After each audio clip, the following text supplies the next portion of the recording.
Well, welcome back to another video, and it's showtime for the Mustang.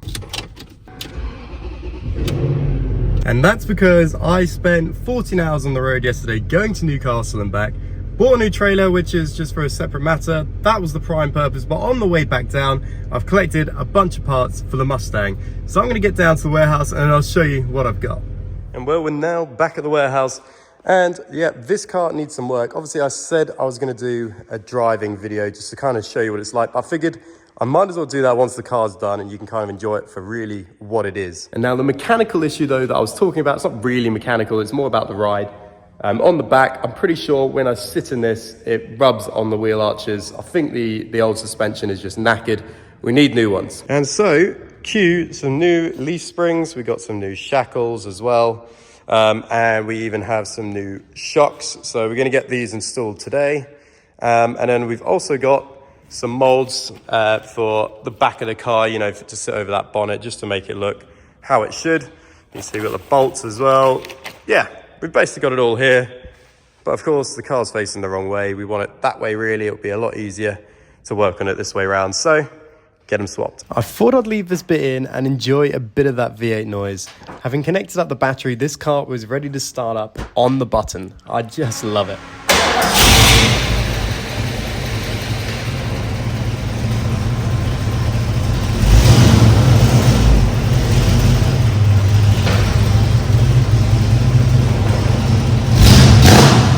Yeah, it's pretty addictive, but once I turned the car around, it was just a case of getting it onto the lift. Now, I've actually never looked under the car properly, so this is a first for both you and me. Okay, so first time looking under the car. Fuel tank looks pretty new, to be honest. I think that's been replaced at some point. The shocks also don't look like the originals, so might be actually okay. Even the suspension itself actually doesn't look so bad. But also the underside of the car, this is the first proper time I've looked underneath it, actually looks pretty tidy. Well, I guess a bit annoyingly, these leaves look absolutely fine to me. A little bit rusty, but to be expected. It's a bit annoying because I was pretty sure that was the issue. Even the bushings obviously look fine as well. Even on the shocks. I bought new shocks, I bought new leaves, and I don't think these are the issue now. There are obviously bits. Oh. There you go. What is that? There's bits in here that need a bit of touching up as well, so I might get the body shop just to do these as well. Because it's this side, but also this side, I've noticed. So two sort of bad bits. But otherwise, well, pretty solid car. Looks like it's had the floors replaced at some point. It's on the whole not too bad, but got a feeling the shocks are fine, but we do need to replace those. So having looked at the suspension there, that all looks pretty new, but you come to the front and I'm starting to notice what I think is our issue here. I mean, that's a completely worn bushing, it's torn. Yeah, that's pretty bad. And to be honest, it all looks like it's seen its best days. I mean, it all looks a bit rusty and horrible. This side isn't as bad. The bushing's actually okay for now. So yeah, I've got a feeling that our issue is actually the front end rather than the back end, which is odd because I felt like I could definitely hear it from behind me when I was driving. But who knows, we can kind of imagine those things, don't we? It's actually kind of tough to pinpoint when you're in the car, but yeah. It's annoying, I bought all this stuff and I've been quite a long way to get all this stuff for the rear suspension because I was so sure it was that, but I'm now beginning to doubt myself. Then the good points are, well, there's absolutely zero oil leaks coming from this engine at all. Filter looks pretty new as well, and the oil filter. Everything actually looks all right in terms of mechanics. It's also quite a new belt. So they've taken care of the engine.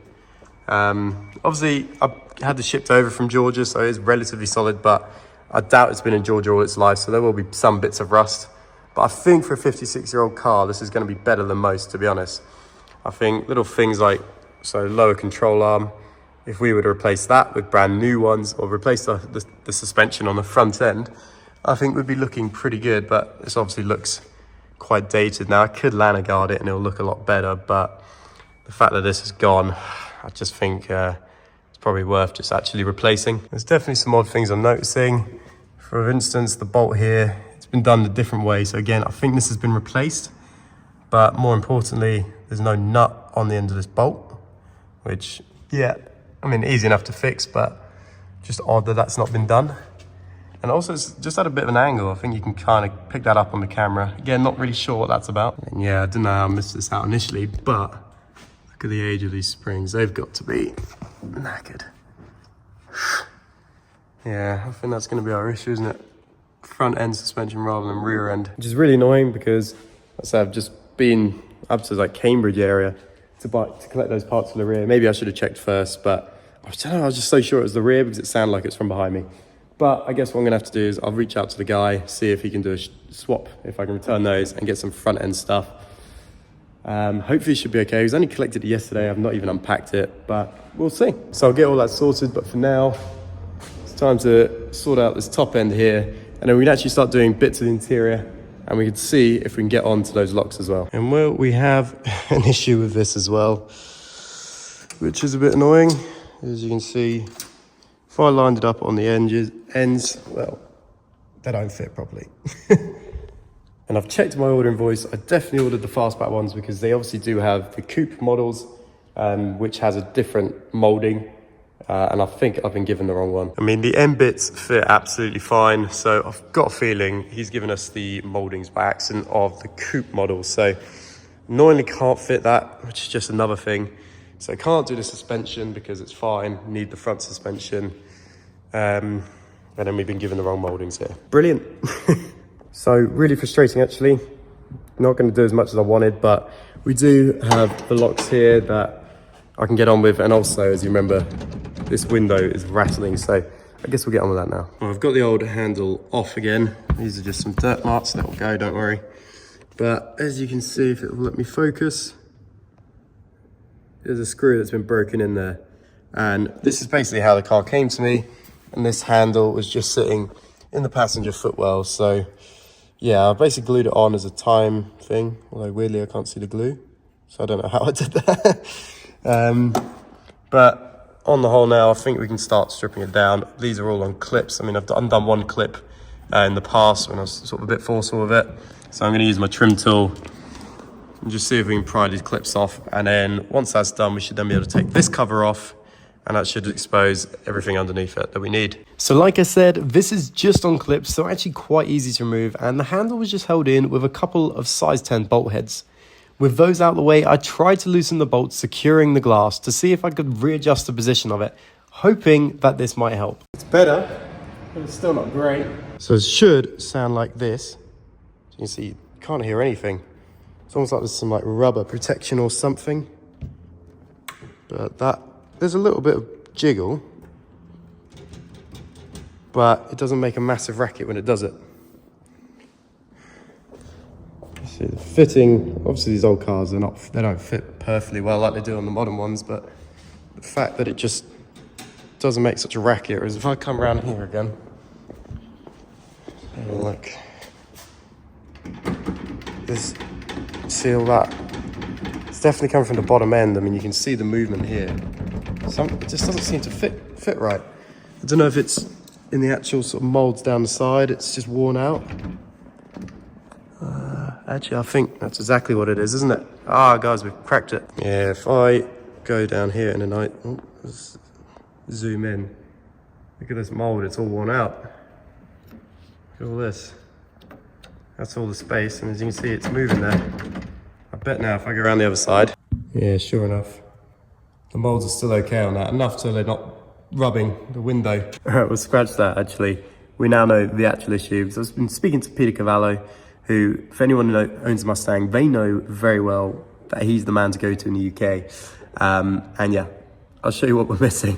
Well, on your screen now, you can see that we're meant to have a belt line weather strip down here, which is what Peter pointed out straight away. Ours is missing, but it's meant to go along here and tuck up against this window, and that will make it go up and down smoothly. He did also say this is shot, but this is the main one. I'm sure we can get this in, and it will stop our rattle. So I've got some weather strips on order, but in the meantime, we can take a look at the door locks, which are currently jammed, so I've got new locks to fit. We've jumped here to inside the driver's door, and the first job here is to disconnect the groove that's seated into the lock. That's what essentially secures it into position so it doesn't move.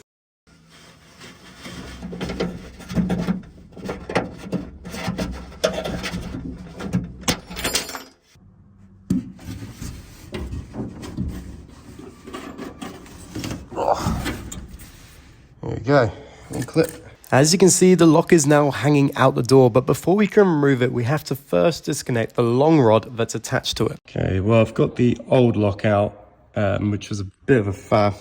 You can see it's meant to have this little tab on it. Yeah, sort of have to be a bit forceful, and it's sort of come off. Not really, where was that other piece? So I'll just find it quickly. And as you can see, it's not quite come off. There we go. That's what we needed. So that we just leave out the way for a sec, I guess. And we'll try and link up the new lock. So we've got the new locks here. And as you can see, that's working absolutely fine. Locking, unlocking. But yeah, weirdly, it just doesn't seem to do that on the other one. I wonder if it'll turn now. No, it's not on the barrel. Yeah, weirdly, it's just completely seized up. I mean, I can't turn that. So pretty confident once we get this new lock in, well, that should be another job done. Well, I say another job done, the first job we've done, because we haven't actually finished that weather strip, but slow progress, I guess. So the new lock didn't have this black plastic part, so I quickly swapped this part out with the new one, and we were ready to go. So hey, that's good. That saves a bit of hassle. So now, yeah, we've got one good working part. Time to get it in. Ready, so that tube right in the corner there, that's what I need to grab, and then I need to connect it up into the new lock. As you can see, we've got the bit dangling down here. That's what I need to feed it through into that black piece, sort of in the center of the screen now. This was really awkward as there's only space to get my one arm in there, and I can't see what I'm doing at all. Eventually though, I did finally get it right.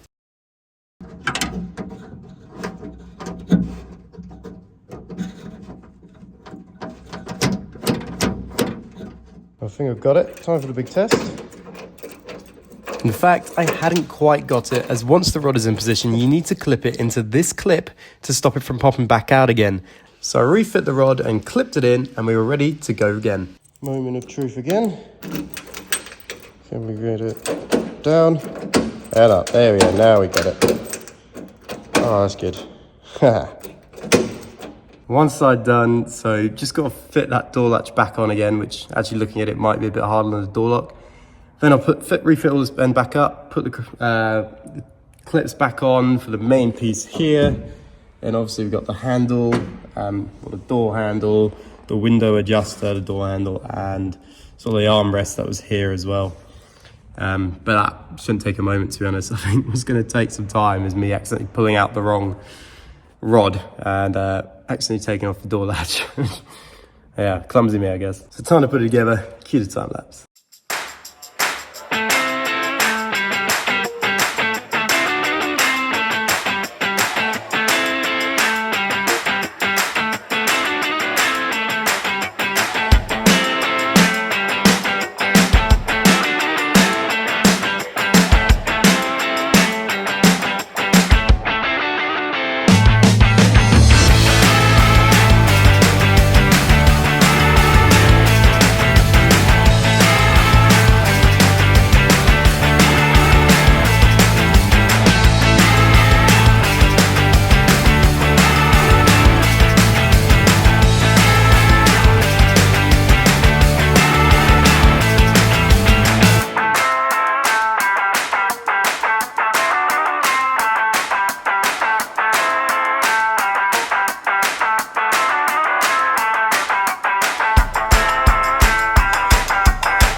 Alright, well, job done for now. It doesn't actually line up properly, and that's just sat on, but I realised as I was putting this back together, I'm going to have to take this all off to do the weather strip, because I believe I have to take this glass out.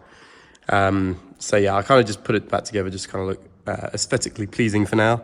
But anyway, that's job done. I can now get onto that side.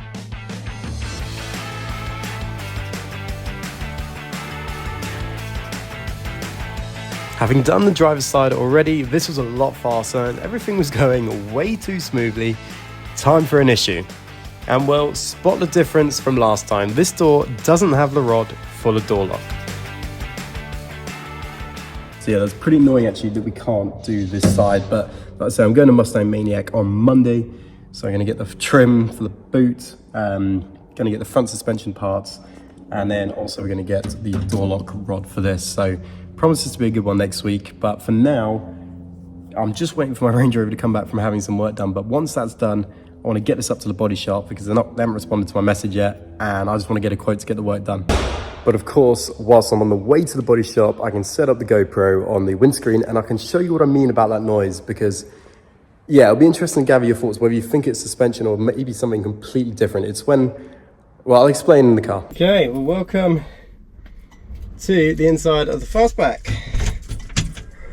Gonna get it started up, and this is one thing I've noticed with this engine, how quickly it fires up. It's not been running for a few hours now, but straight into life. Now, before the engine gets too noisy, basically when I'm on the accelerator, it doesn't make this noise that I'm on about, where it's sort of just, it sounds like something's rubbing every time I go around with the wheels. But when I'm not accelerating, when I'm off the accelerator, it makes this sort of noise. See if you can hear out for it. I'll put the window down. But yeah, see what you think. In the meantime, I'm going to drive over to the body shop. I'll see if I can get it to do it.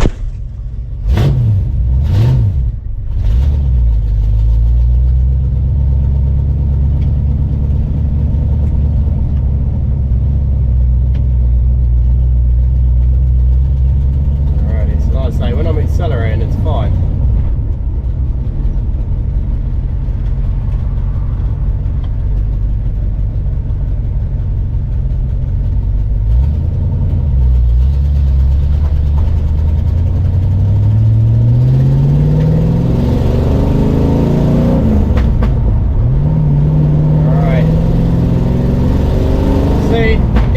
Noisy, and it does do the odd pop as well with these exhausts.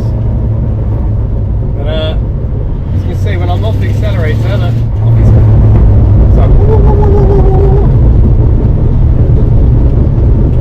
it sounds like something's rubbing on one of the wheel arches or something like that. I thought it was the rear axle, but something's rubbing, definitely. That's me not putting in gear properly. So other than that noise when you're off the accelerator, it's perfect mechanically. It drives so nicely for a 56-year-old car. It exceeded all my expectations, but as soon as I'm not accelerating, give it some beans in a sec.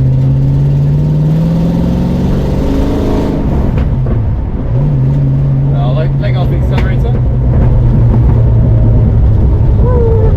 Maybe it is front actually. It's always sounded like it's behind me, but maybe it is the front. Oh, I can't see. Driving on a left-hand steering wheel, not useful.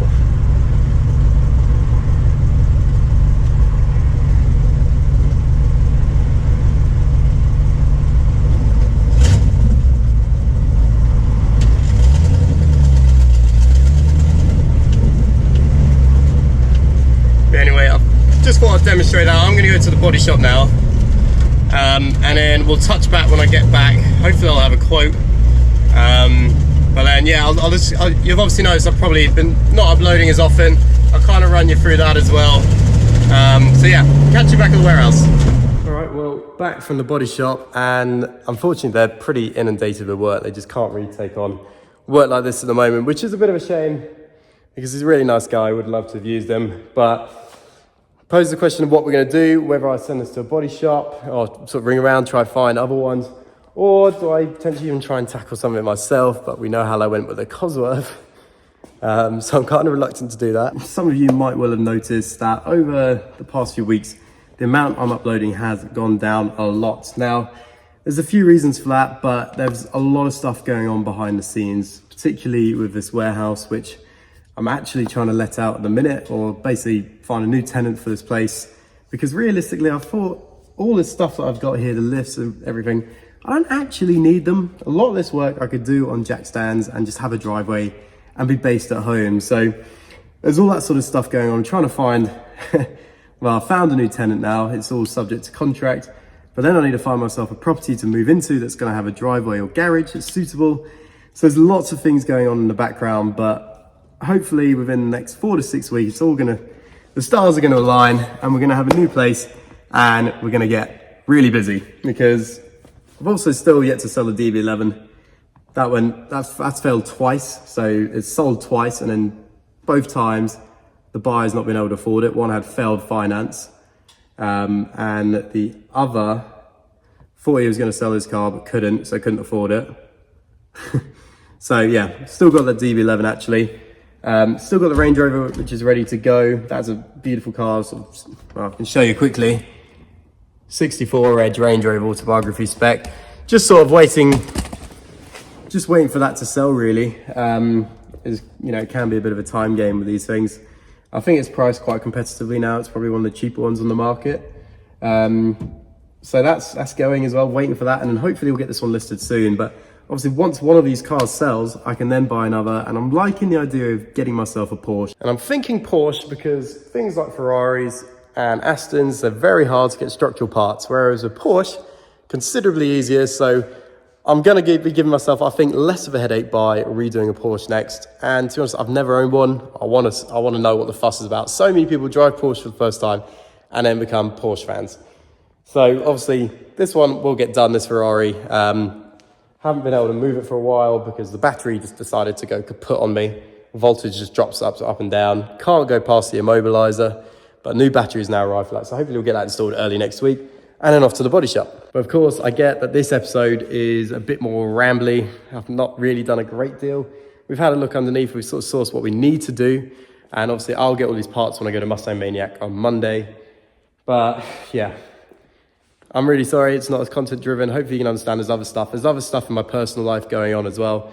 So it's been a bit of a nightmare to try to juggle. But I promise you, in about a month or so's time, we're going to be full-time on cars, and I already can't wait for that. It's like the light at the end of the tunnel. So yeah, hopefully we'll be there soon. You can also hear my voice. I've been pretty unwell. I've been bedbound at some points as well. So I'm sort of mustering through it. So I'm sorry for lack of content. Really appreciate you guys for not unsubscribing, or at least not doing so yet. So thank you. And yeah, I'll catch you next week when we get a lot more done on this car. Cheers now. Bye-bye.